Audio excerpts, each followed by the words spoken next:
मगरमिडिया.com हेरेर बसिरहनुभएका तपाईँ सम्पूर्णलाई स्वागत गर्न चाहन्छु। आज हाम्रो एकदमै प्रेरक व्यक्तित्व हुनुहुन्छ। उहाँ नेपाली लोकगीत सङ्गीतको क्षेत्रमा एकदमै चर्चित छ उहाँको नाम। उहाँको घरमा आज हामी उहाँलाई के छ कस्तो छ भनेर सोध्न आइसकेका छौँ र तपाईँले देखिराख्नु भएको छ हाम्रो साथमा आज हुनुहुन्छ खड्ग गर्बुजा। उहाँको पछाडि अझै तपाईँले देखिरहनु भएको छ उहाँको एकदमै धेरै अवार्डहरू अनि उहाँको चिन्हहरू थुप्रै तपाईँले देखिराख्नु भएको छ। हामी यो विषयमा एकदमै आज उहाँसँग कुराकानी गर्नेछौँ र सबभन्दा पहिले त उहाँलाई हामी मगरमिडिया.com मा स्वागत गर्न चाहन्छौँ। स्वागत छ यहाँलाई हाम्रो मगरमिडिया.com मा। धन्यवाद बहिनी। अहिले के गर्दै हुनुहुन्छ, केमा व्यस्त हुनुहुन्छ यहाँ? सबभन्दा पहिले त तपाईँलाई मेरो घरमा स्वागत छ। हजुर धन्यवाद। एउटा गाइनेको नाताले गीत सङ्गीतकै काममा कार्यरत छु र नेपाली लोकसङ्गीतकै सेवामा क्रियाशील छु। अहिले पनि गीतहरू गरिराख्नु भएको छ? हजुर। कतिको व्यस्त हुनुहुन्छ? ठिकै छ होइन, र यहाँलाई नचिन्ने प्राय कमै होला, तर पनि हामी यहाँको परिचयबाट नै सुरुवात गर्न चाहन्छौँ। यहाँको जन्म? मेरो नाम खड्ग गर्बुजा मगर। मेरो जन्म म्याग्दी जिल्ला मराङ गाविस वडा नम्बर 6 मा भएको हो। विक्रम सम्वत 2026 सालमा। अहिले काठमाडौँमै बसोबास छ, स्थायी रूपमा बसोबास काठमाडौँमै छ। काठमाडौँमै छ। यहाँको अब हामी गीत सङ्गीतको यात्रालाई जोडौँ होइन। कहिलेदेखि यहाँ गीत सङ्गीतमा चाहिँ प्रवेश गर्नुभयो? अनौपचारिक रूपमा त एउटा मगरको छोरो पहिलेदेखि नै गाउँघरमा मान्छेहरू जम्मा हुने, बेलुकी दिनभरि मेलापात घाँस दाउरा, त्यसपछि बेलुकी चाहिँ गाउँका युवा युवतीहरू जम्मा हुने एक ठाउँमा। हामीले धेरै अगाडिसम्म रोदी भनेर हामीले उच्चारण गऱ्यौँ। रोदी भनेको गुरुङ भाषामा, र हाम्रो मगरहरूको बोलीमा के भन्दो रहेछ भने त्यसलाई ओखरा बस्ने भन्दो रहेछ। ओखरा बस्ने बुझ्नुभयो? पछि मात्रै मैले त्यो थाहा पाएँ, त्यो प्रचलनलाई ओखरा बस्ने प्रचलन भन्दो रहेछ। म त सानै थिएँ, अब त्यति बेला मेरो दाइहरू दिदीहरू ओखरा बस्नुहुन्थ्यो, जानुहुन्थ्यो, गीत गाउनुहुन्थ्यो, अनि म पनि सानैदेखि गीत सङ्गीत भनेपछि ग्रुपै हुन्थेँ र दाइ दिदीको पछि लागेर पछ्याएर उहाँहरूकै स्वरमा स्वर मिलाएर गीत गाउने, मादल बनाउने यताउता त्यो त सानैदेखि नै हो। तर औपचारिक रूपमा चाहिँ 2047 सालमा रेडियो नेपालबाट स्वर परीक्षा पास गरेपछि मेरो औपचारिक रूपमा यात्रा सुरु भएको। कति वर्षको हुनुहुन्थ्यो त्यतिखेर? स्वर परीक्षा पास गर्दा? हजुर। बुढेसकालमा पास गरेको हुँ। यहाँलाई हुन्छ नि गीत सङ्गीतमा लाग्ने प्रेरणा चाहिँ कसरी मिल्यो? प्राय मगरहरू त अलिकति लाउरे बनियो भनिन्छ नि, यहाँको जीवनमा पनि त्यस्तो थियो? तपाईँलाई थाहा छँदैछ, मगरहरू गीत सङ्गीत, आफ्नो कला सङ्गीत संस्कृतिप्रति अत्यन्तै वफादार छन्। आदिवासी जनजातिहरूको कला सङ्गीत संस्कृतिले नै नेपालको समग्र संस्कृतिलाई समेटेको छ। त्यही सामाजिक वातावरण, त्यही परम्परागत कुराहरूले नै मलाई यो गीत सङ्गीततिर डोर्यायो र विशेष गरी म लाउरे हुने प्रयासमा थिएँ। अब यो मेरो गीत सङ्गीतमा म प्रवेश गर्नुको पछाडि मैले त्यो पृष्ठभूमि कोट्याउँदाखेरि धेरै लामो बन्नुपर्छ। अब त्यो चाहिँ 2043 सालमा म जब भिरबाट लडेँ, अनि त्यसपछि चाहिँ म गीत सङ्गीततिर मोडिएको हुँ। जब दुर्घटनामा परिसकेपछि म एउटा लाउरे हुने सपना बोकेको एउटा युवक, 16 वर्षीय युवक अकस्मात भिरबाट लडेर दुर्घटनामा पर्दाखेरि तपाईँ पनि अनुमान गर्नुहोस् कति चोट लाग्छ मनमा, कति पीडा हुन्छ। त्यसमा पनि ब्रिटिसको गल्लाले मलाई सिलेक्ट गरिसकेको थियो। दुर्घटनामा परिसकेपछि मेरो त्यो लाउरे हुने सपना त्यहीँनिर टुङ्गियो र मेरो बाबुआमाको छोरो लाउरे भएको हेर्ने सपना पनि त्यहीँनिर पूर्णविराम लाग्यो। त्यसपछि मैले आफ्नो त्यो दुर्घटनाबाट जुन पीडा मैले पाएँ, त्यो सबै कुरालाई बिर्सनको लागि, भुल्नको लागि, व्यक्त गर्नको लागि मैले गीत गाउँथेँ। आफ्नो पीडा पोख्दा पोख्दै 2047 सालमा रेडियो नेपालमा आएँ, सिंहदरबारमा। त्यहाँ आइसकेपछि लोकगीततर्फको स्वर परीक्षा पास गरेँ। 2047 सालमा लोकगीततर्फको स्वर परीक्षा पास गरिसकेपछि अनि मेरो साङ्गीतिक यात्रा औपचारिक रूपमा सुरु भएको हो। अहिले जस्तो यो क्षेत्रमा गीत सङ्गीतको क्षेत्रमा लाग्नको लागि पहिला त्यति सजिलो थिएन। यहाँ कसरी रेडियो नेपालसम्म त्यो स्वर परीक्षाको लागि पनि कसरी यहाँको सोच भयो कि म त्यहाँसम्म गएर त्यो गर्छु भन्ने? बुढापाकाहरूले उखान त्यसै बनाएका छैनन्, खाने मुखलाई जुङ्गाले सेक्दैन भन्छन्। मान्छेको इच्छा शक्ति हुनुपर्छ र प्रतिबद्धता उद्देश्यप्रति चाहिँ प्रतिबद्ध रहनुपर्छ। त्यो केही हदसम्म सफल हुँदो रहेछ। त्यति बेला साँच्चै कलाकार बन्न त्यति सजिलो थिएन, सञ्चार माध्यमहरू थिएनन् र यातायातको सुविधा थिएन। अब मेरै कुरा गर्ने हो भने मेरो गाउँ मराङ, म्याग्दी जिल्लाको मराङबाट काठमाडौँ आउनुको लागि, पोखरा आउनुको लागि स्याङ्जाको 9 डाँडासम्म हामी हिँडेर आउँथ्यौँ। पैदल हिँडेपछि बल्ल त्यहाँबाट बस चढ्न पाइन्थ्यो। त्यसरी दुःख थियो, तर पनि त्यो दुःखको बिचमा पनि एउटा आफ्नो मैले यस्तो गर्नुपर्छ, यो नगरी हुन्न भन्ने खालको त्यो एउटा दृढ सोच भयो भने चुनौतीले रोक्न नसक्दो रहेछ। र म पनि त्यसरी नै चाहिँ रेडियो नेपालसम्म आउन सफल भएको हुँ। यति लामो समय चाहिँ बिताइसक्नु भएको छ र यहाँलाई एउटा सालैजो किङ भनेर पनि चिनिनुहुन्छ। यहाँ गीत चाहिँ खासमा कस्तो हुनुपर्छ जस्तो लाग्छ यहाँलाई? तपाईँले लामो समय बिताउनु भन्नुभयो। म अहिले यो क्षेत्रमा लागेको 47 साल भनेपछि अहिले 26 वर्ष पुगेर 27 वर्षमा लाग्दैछ म यो क्षेत्रमा लागेको। गीत सङ्गीतमा यो 26-27 वर्षको अवधि भनेको लामो होइन, लामो होइन, छोटो समय हो। र सालैजो भनेको हाम्रो नेपाली लोक सङ्गीतको एउटा महत्त्वपूर्ण हाँगो मध्येमा एउटा हो। सालैजो, सोरठी, कौरा, मारुनी, टप्पा, देउडा, सेलो यी सबै नेपाली मौली लोक सङ्गीतका विभिन्न हाँगाहरू हुन्। र यो सालैजो भन्ने जुन भाका थियो त्यो भाका हामी नेपाली समाजबाट लोप हुने अवस्थामा थियो र लगभग लोप भइसकेको पनि थियो। सीमित गाउँहरूमा गाउँथे र मैले 2053 सालमा त्यो गीतलाई चाहिँ, त्यो सालैजो गीतलाई चाहिँ रेकर्ड गरेर क्यासेट मार्फत बजारमा प्रकाशित गरेँ। अप्रत्याशित रूपमा श्रोताहरूले धेरै मन पराइदिनु भयो र त्यो एउटा लोप हुने अवस्थामा पुगेको सालैजो भाकाले फेरि पनि पुनर्जीवनमा पाउने मौका पायो। र त्यसपछि नयाँ आउने कलाकार भाइ बहिनीहरूले आफ्नो आफ्नो गाउँमा, आफ्नो आफ्नो ठाउँमा गाउने सालैजो गीतहरू रेकर्ड गर्नु पर्दो रहेछ, राम्रो हुँदो रहेछ यो रेकर्ड गऱ्यो भने भन्ने खालको त्यो उहाँहरूमा त्यो मानसिकताको विकास भयो, सोचको विकास भयो र उहाँहरूले आफ्नो आफ्नो गाउँबाट सालैजोहरू ल्याउनुभयो, गाउनुभयो। अहिलेको बजारमा हेर्नुभयो भने जहाँ पनि तपाईँले सालैजो भनेर धेरै गीतहरू सुन्नुहुन्छ र सालैजोलाई चाहिँ पुनर्जीवन दिने भूमिकामा मेरो पनि थोरै योगदान थियो होला, तर त्यस्तो किङ नै होइन। त्यो पनि एउटा तपाईँले नै सुरुवात गर्नुभयो, एउटा ट्रेन्ड बसाउनु भयो सालैजो गीतलाई। सबैभन्दा पहिले त तपाईँले नै एउटा ट्रेन्ड बसाउनु भयो नि त। अनि अहिले आएर तपाईँलाई कस्तो लाग्छ? मैले नेपाली गीत सङ्गीतको क्षेत्रमा अझै भनौँ न, मगर संस्कृतिलाई जगेर्ना गर्नको लागि कतिको योगदान दिए जस्तो लाग्छ? मैले त्यस्तो ठुलो गौरव गर्ने गरी चाहिँ त्यो योगदान दिएको छैन। म त्यति ठुलो गौरव गर्दिनँ, किनभने मैले अझै गर्न धेरै बाँकी छ, अझै धेरै सिक्न बाँकी छ। यो गीत सङ्गीत भन्ने कुरो एउटा महासागर हो, यो सिकेर कहिले पनि सकिँदैन। नेपालका तारादेवी, नारायण गोप उहाँहरू पनि सिक्दा सिक्दै बित्नुभयो। सबै कुराको एउटा धरातल हुन्छ, तर सङ्गीतको धरातल कहीँ पनि भेटिँदैन। जति सिक्दै गयो, जति बुझ्दै गयो, त्यति गहिराइमा पुगिन्छ, तर त्यसको धरातल कहिले पनि भेटिँदैन। अहिले चाहिँ तपाईँले हाम्रो गीत सङ्गीतको अवस्था चाहिँ कस्तो पाउनु भएको छ? त्यति सन्तोषजनक छैन म, किनभने गीत सङ्गीतलाई मान्छेहरूले एउटा व्यापारको रूपमा प्रयोग गर्न थाले। कुनै पनि कुराले व्यापारिक रूप लिइसकेपछि त्यसमा धेरै विसङ्गतिहरू, विकृतिहरू भित्रिँदा रहेछन् र नेपाली सङ्गीतमा पनि त्यो विकृति, विसङ्गति भित्रिएको छ। अरू सङ्गीतमा त विकृति, विसङ्गति भन्ने कुरा नै हुँदैन, तर मौलिक नेपाली लोक सङ्गीतभित्र भित्रिएको विकृतिप्रति चाहिँ म अत्यन्तै चिन्तित छु। के हुनुपर्ने जस्तो चाहिँ सल्लाह दिन चाहनुहुन्छ? अब नेपाली लोकगीतको, लोक सङ्गीतको आफ्नै खालको मूल्य, आफ्नै खालको मान्यता, आफ्नै खालको गरिमा, प्रतिष्ठा छ।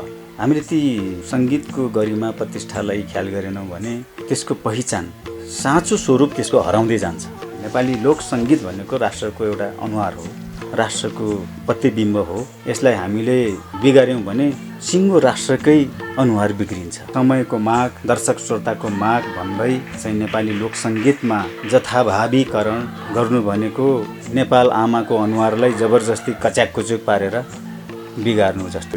लोक संस्कृतिलाई, गीत सङ्गीतलाई बचाइराख्नुको लागि चाहिँ अब के गर्नु पर्ला जस्तो यहाँलाई लाग्छ?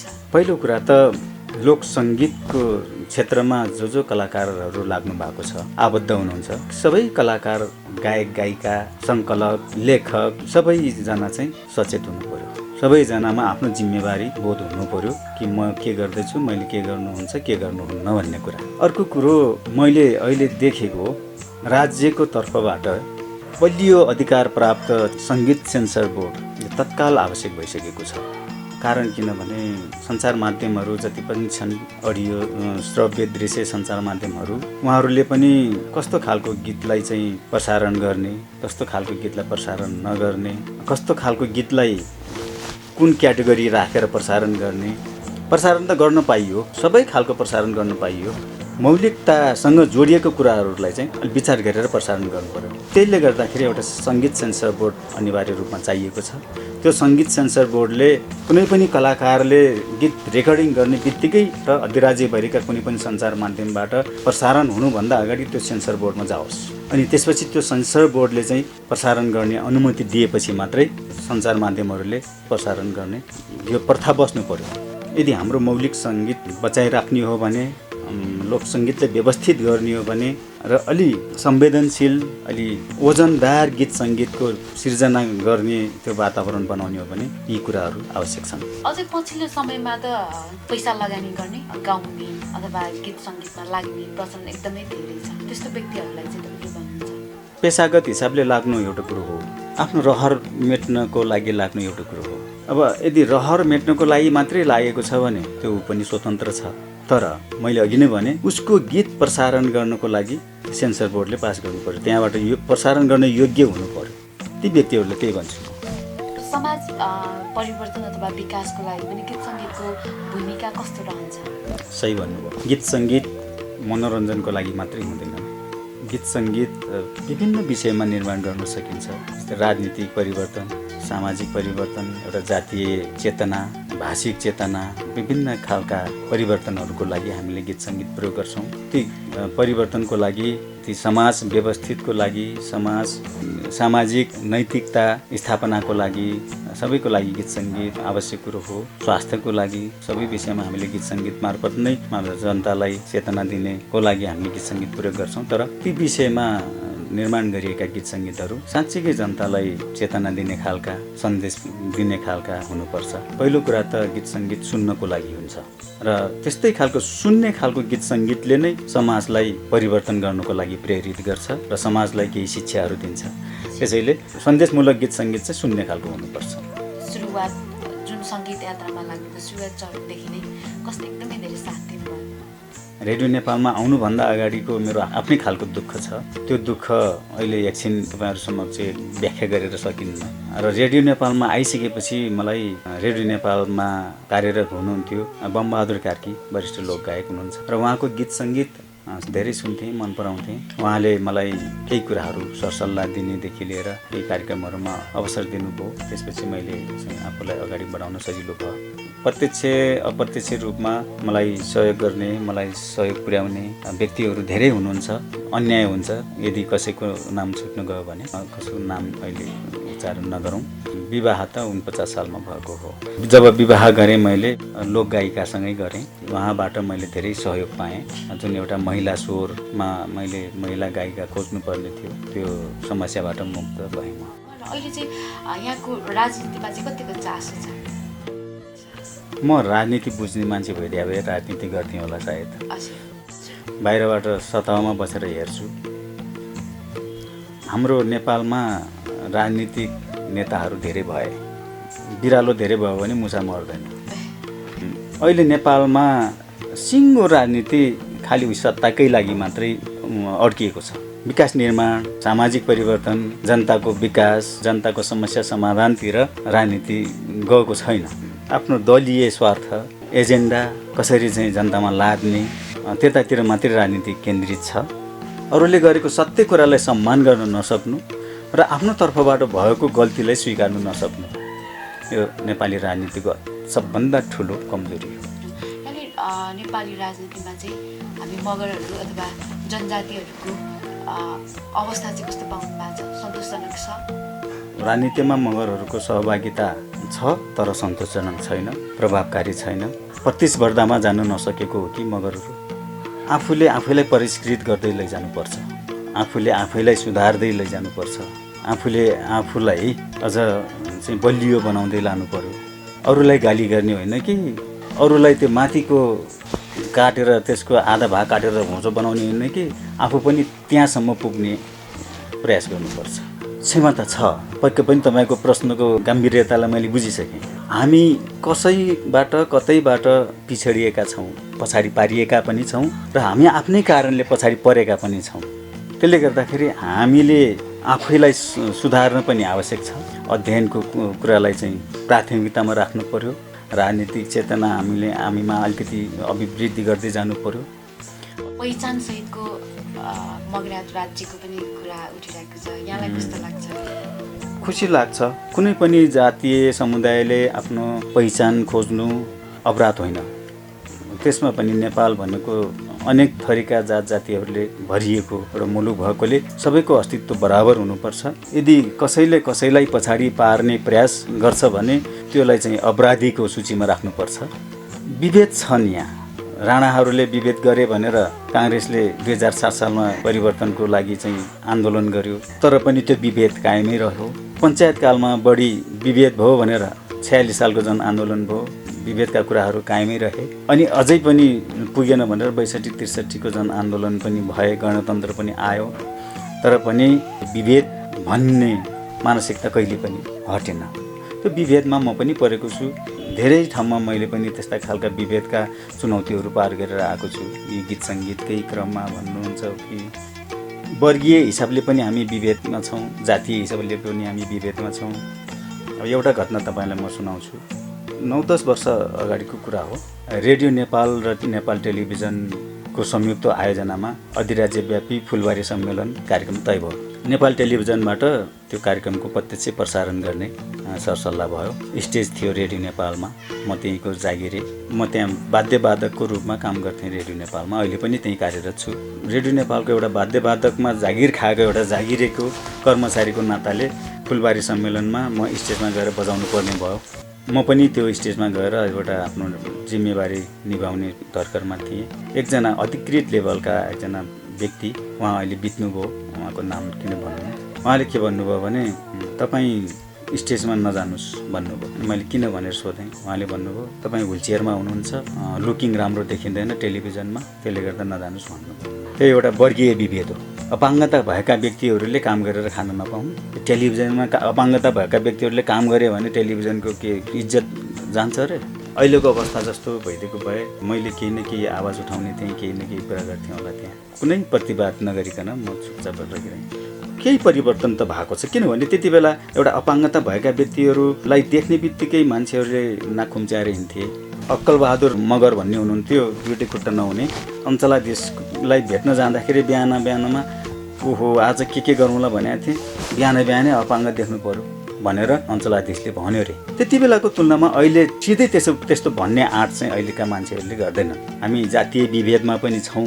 नेपालमा अपाङ्गताहरू भएका व्यक्तिहरूको अवस्थाको बारेमा कुरा गर्दै जाँदाखेरि पहिलो कुरो त राज्य सञ्चालन गर्ने ड्राइभरहरूमा के चेतनाको विकास हुनु पर्यो भने उहाँहरू नै एउटा अपाङ्गता भएको व्यक्ति भएर चाहिँ राज्य चलाउनु पर्यो। अत्यन्तै ठुलो विभेदमा छौँ हामी। भन्न भएको छैन बेठा साह्रो छ भने जस्तै, पर नेपालको प्रशासनिक क्षेत्रमा, राजनीतिक क्षेत्रमा, हरेक क्षेत्रमा हामी विभेदमा छौँ। हामीमा योग्यता हुँदाहुँदै पनि हामी त्यो ठाउँमा पुग्न सकेका छैनौँ र यो खालको विभेद, यो खालको असमानता चाहिँ चाँडै अन्त्य हुनुपर्छ। यहाँको विचारमा चाहिँ जीवन के हो जस्तो लाग्छ यहाँलाई? धेरै गाह्रोको प्रश्न। यति विशाल कुरालाई एउटै परिभाषाभित्र समेट्न गाह्रो छ। तपाईँले दिएको परिभाषा मेरो जीवनसँग मेल नखान सक्छ, मैले दिएको परिभाषा तपाईँको जीवनसँग मेल नखान सक्छ। त्यसले गर्दा जीवनको परिभाषा यही हो, जीवन यही हो भनेर कसैले पनि त्यो किटान गरेर भन्न सक्दैन। मेरो आफ्नो नजरमा, सोचाइमा जीवन भनेको रोमाञ्चक यात्रा पनि हो र जीवन भनेको एउटा सपना पनि हो। मेरो आदर्श भनेको सरल जीवन हो। हामीले दुःख किन पाउँछौँ भन्दा सुख खोज्नाले दुःख पाउँछौँ। त्यसले गर्दा सरल जीवन मेरो आदर्श हो। हामी कसरी सरल जीवन जिउन सक्छौँ? मान्छे अहिले कसैलाई पनि फुर्सद छैन। धेरैजसो मान्छेहरू पैसाको पछाडि कुदिरहेका छन्। हो, मान्छेलाई पैसा चाहिन्छ। सबै मान्छेको एउटा आधारभूत आवश्यकता हुन्छन्। आधारभूत आवश्यकता, न्यूनतम आवश्यकता पुरा गर्नुको लागि मान्छेले कुद्नुपर्छ, दौडधुप गर्नुपर्छ। आफूलाई चाहिने भन्दा बढी सम्पत्ति आर्जनको लागि, धन दौलत आर्जनको लागि कुद्नु भनेको आफ्नो दुःख आफै बेसाउनु हो। यहाँ त धेरै देशहरूमा यात्रा गरिसक्नु भएको छ। विश्वमा नेपाल जस्तै मुलुक पनि छन्, तर नगण्य छन्। अधिकांश मुलुकहरू नेपालभन्दा धेरै माथि छन् र म जुन जुन मुलुकमा गएँ ती मुलुकहरू भनेको संसारका अत्यन्तै विकसित मुलुकहरू हुन्। अमेरिका, बेलायत, जापान, कोरिया, हङकङ यी सबै चाहिँ अति विकसित राष्ट्रहरू हुन्। ती मुलुकहरूमा 2-4 दिन घुमेर नेपालको एयरपोर्टमा आउँदाखेरि रुन मन लाग्छ। नेपालको एयरपोर्टको त्यो दयनीय अवस्था, त्यहाँका कर्मचारीहरूको अनुहार, चालचलन, आचरण सबै देख्दाखेरि अत्यन्तै टिट लागेर आउँछ। ती विकसित मुलुक र नेपालको फरक त आकाश पातालको फरक छ। धेरै कुराहरू फरक छन्, तर त्यहाँका व्यक्तिहरूमा एउटा नैतिकताको चेतना अत्यन्तै उच्च छ। त्यहाँका शासकहरू, त्यहाँका जनतादेखि ठुल्ठुला नेताहरूसम्म चाहिँ नियम कानुनभित्र छन्। तर हाम्रो नेपालमा नियम कानुनभन्दा तल कोही पनि छैनन्। सबै नियम कानुनभन्दा माथि छन्। तपाईँ आफू नेपाली हुनुमा गर्व गर्नुहुन्छ? गर्व त अवश्य पनि लाग्छ। किनभने आफू जन्मिएको ठाउँ, आफू हुर्किएको ठाउँ, आफू खेलेको ठाउँ, आफ्नो भाषा, आफ्नो संस्कृति, आफ्नो कला, सङ्गीत यी यावत कुराले गर्दा गौरव गर्ने ठाउँ पनि छन्। यहाँले अहिलेसम्म कतिवटा अवार्डहरू पाउनु भएको छ? यहाँको पछाडि हामी देखिरहेछौँ एकदमै धेरै बाहेको चिजहरू अनि अवार्डहरू छन्। पहिलो कुरा त मैले गीत सङ्गीत सिर्जना गर्ने, गीत गाउनेमा कुनै पनि पुरस्कार र एवार्डको लागि होइन। मैले सबैभन्दा ठुलो एवार्ड त्यति बेला पाउँछु जसले मैले गाएका गीतहरू, मैले सिर्जना गरेका गीतहरू श्रोता र दर्शकले आहा कति मिठो भनिदिनुहुन्छ नि। त्यो आवाज नै मेरो लागि सबभन्दा ठुलो उपहार हो, सबभन्दा ठुलो एवार्ड हो। हुन त मैले राज्य स्तरबाट, विभिन्न सङ्घ संस्थाबाट पुरस्कारहरू, धेरै एवार्डहरू पनि पाएँ। दर्शक र श्रोताहरूको अन्तर्मनदेखि आउने श्रद्धाको अगाडि ती एवार्डहरू गौण हुन्। कलाकारिता क्षेत्रमा लागेर नेपालमा चाहिँ बाँच्न गाह्रो छ भन्ने सुनिन्छ, के लाग्छ यहाँलाई? गाह्रो छ। राज्य यो नेपाली मौलिक कला, सङ्गीत, संस्कृतिप्रति जति जिम्मेवार हुनुपर्ने हो त्यति संवेदनशील छैन। त्यो सबैलाई थाहा भएको कुरा हो।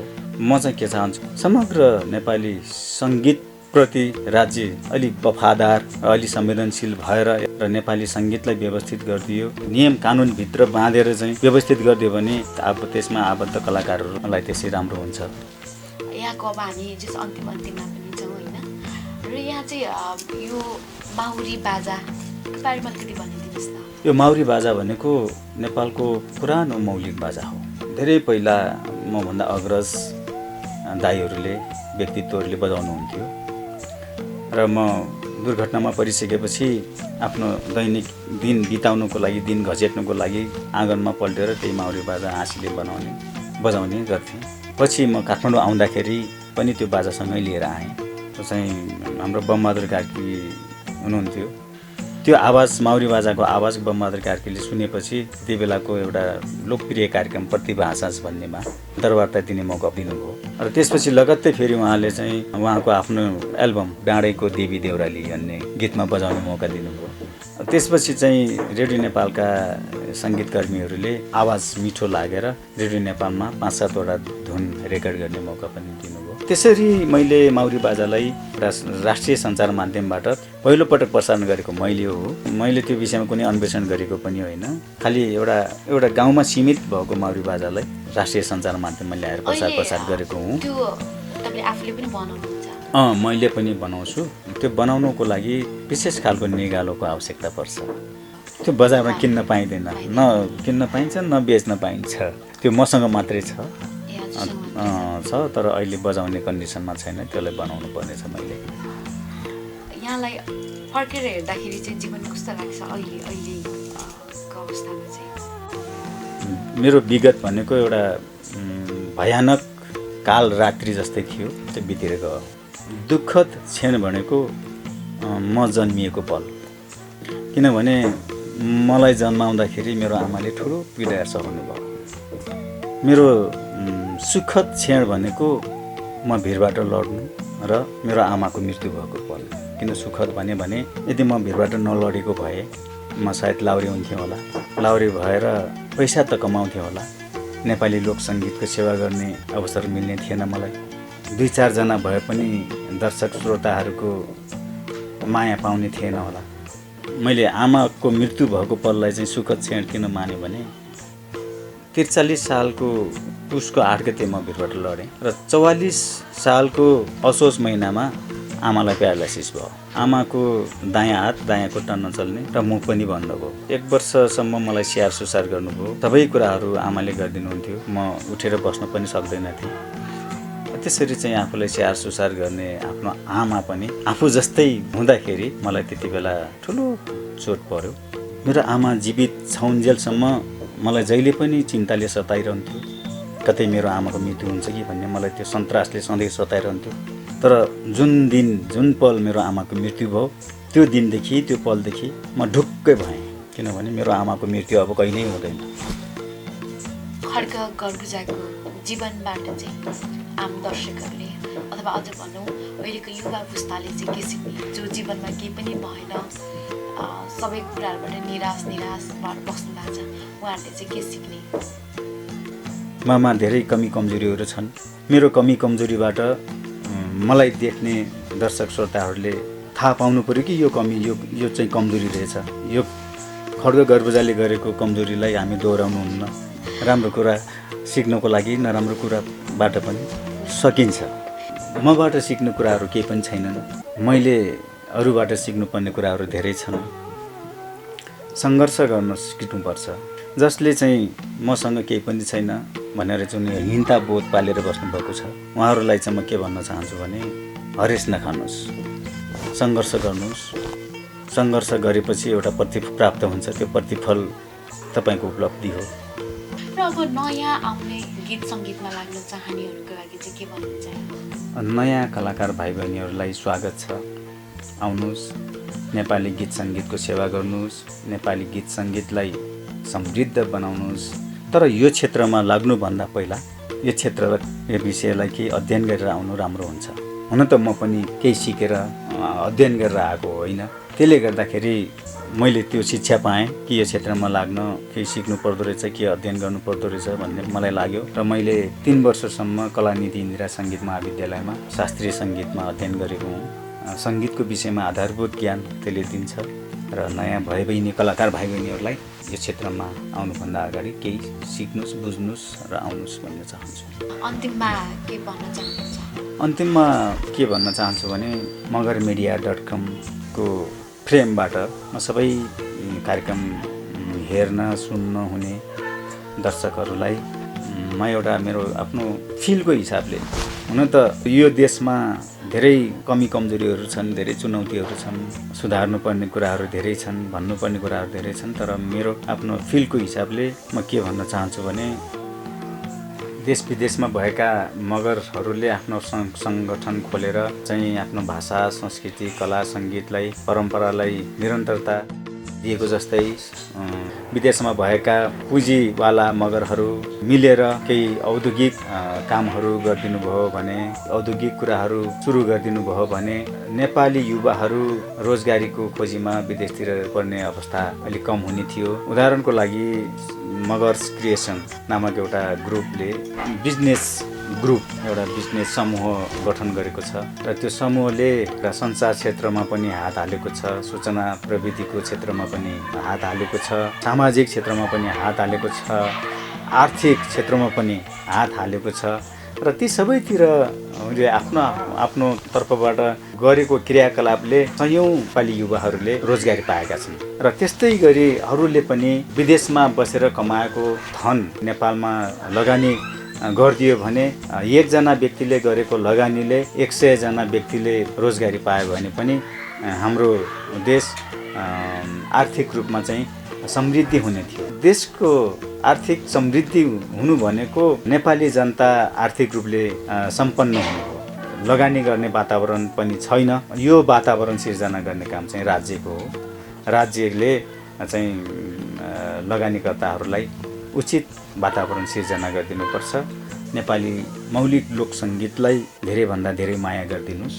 हामी कलाकारको जिम्मामा मात्रै नछोड्नुहोस्। हामी कलाकारको तर्फबाट पनि धेरै कमी कमजोरीहरू हुन सक्छन् र हाम्रो कमी कमजोरीहरू प्रति बिना सङ्कोच हामीलाई सचेत गराउनुहोस्।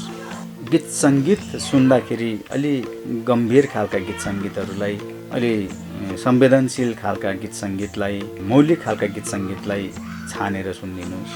सतहमा धेरै नबग्दिनुहोस्, गहिराइमा पुग्ने प्रयास गरिदिनुहोस्। हाम्रो नेपाली लोक सङ्गीतमा विकृतिहरू भित्रिएका छन्, विसङ्गतिहरू भित्रिएका छन्। तीजको गीत हामीले सुन्न पाउँदैनौँ। तीजको नाममा रत्यौली गीतहरू आइरहेका छन्, तर पनि हाम्रा नेपाली महिला दिदीबहिनीहरू त्यही गीतमा चाहिँ तीजको गीत भनेर सारी लगाएर उफ्रिएर नाच्नुहुन्छ। खड्ग गर्बुजाको गीत मात्रै होइन, मौलिक गीतहरू, राम्रा गीतहरू सुनिदिनुहोस्। जसको गीत सुने पनि हुन्छ। नेपाली लोक सङ्गीत जीवित रहिरह्यो भने म त्यसै बाँच्छु, मलाई त्यसै राम्रो हुनेछ, यति भन्न चाहन्छु। धन्यवाद। यहाँले आफ्नो अमूल्य समय हामीलाई दिनुभयो, हामीसँग धेरै कुराहरू साटी दिनुभयो, गरिदिनुभयो। यसको लागि एकदमै धेरै धन्यवाद भन्न चाहन्छु। धन्यवाद तपाईँलाई पनि।